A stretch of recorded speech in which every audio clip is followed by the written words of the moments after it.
Halo, welcome back with me. Hari ini kita akan membahas di video ini seluruhan ya. Jadi saya akan mengulas semua mengenai GalPay di Home Credit pengalaman pribadi.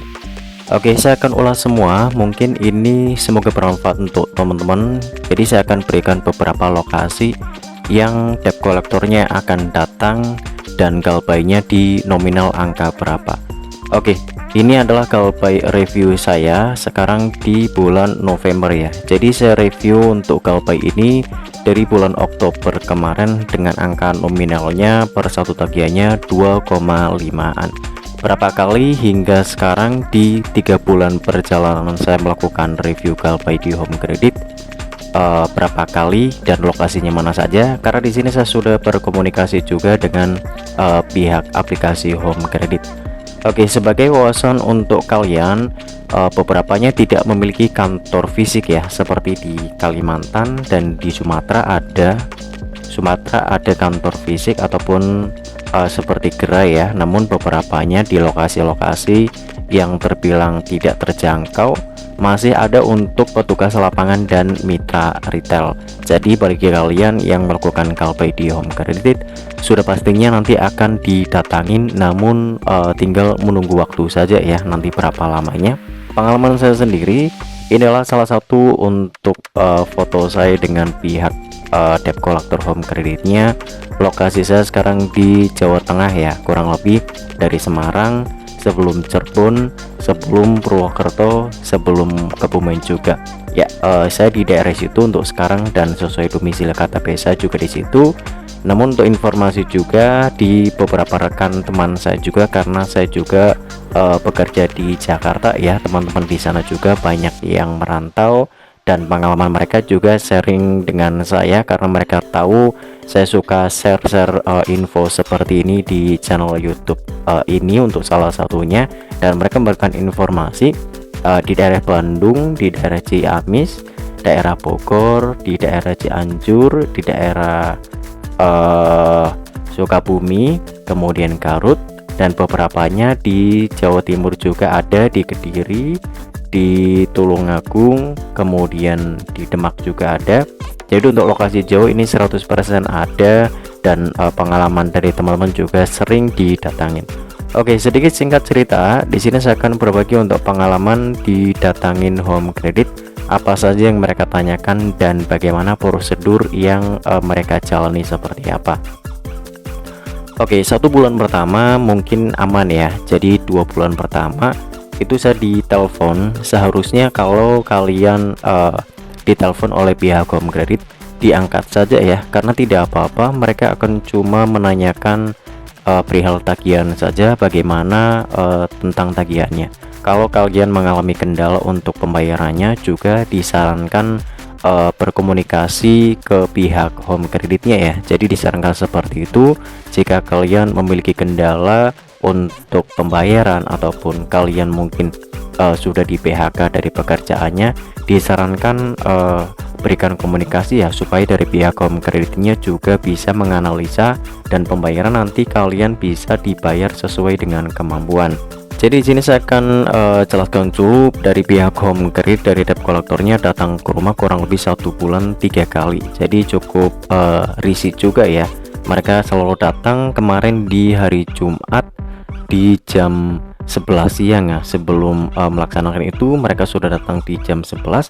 Sebelumnya datang di jam 5 sore. Jadi datang itu di jam-jam operasional dari jam 7 pagi, jam 8 hingga sebelum jam 6 sore itu untuk jam-jam debt collector datang ke rumah kalian.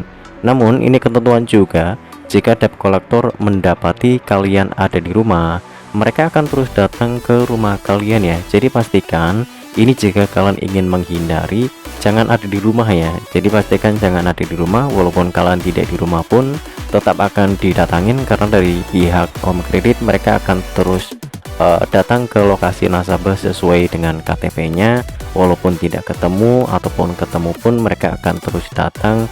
Mungkin penjadwalan per 1 bulan 1 kali itu paling cepatnya ya. Namun dalam beberapa tahun ke depan mereka akan terus datang ke rumah kalian untuk memastikan pembayarannya seperti apa.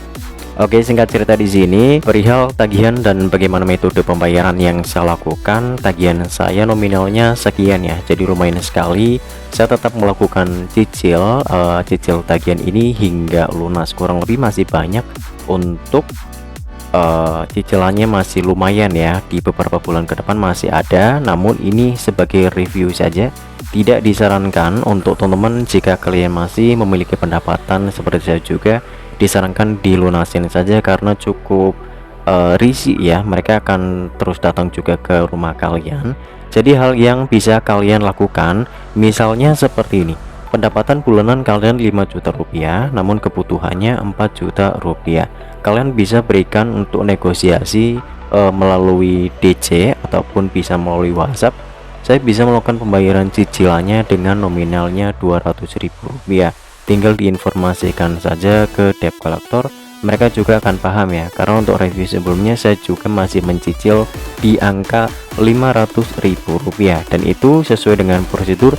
Saya memberikan informasi terlebih dahulu ke Pak Bagus ya. Jadi untuk DC yang datang ke saya itu namanya Pak Bagus, saya hubungi beliau, Pak saya akan mau bayar dulu 500.000, metodenya seperti apa ya? Langsung bayar pakai virtual akun seperti biasa, nanti isikan untuk nominalnya 500.000. Setelah saya bayar ternyata benar dan tagihan berkurang secara terus menerus, dan ini tetap akan saya bayarkan 100% hingga tagihan lunas. Dan untuk next review apakah saya tetap bisa melakukan pengajuan kembali ataupun tidak, kita akan lihat nanti. Yang penting di sini untuk informasinya, debt collector dari Home Credit ada di seluruh Indonesia.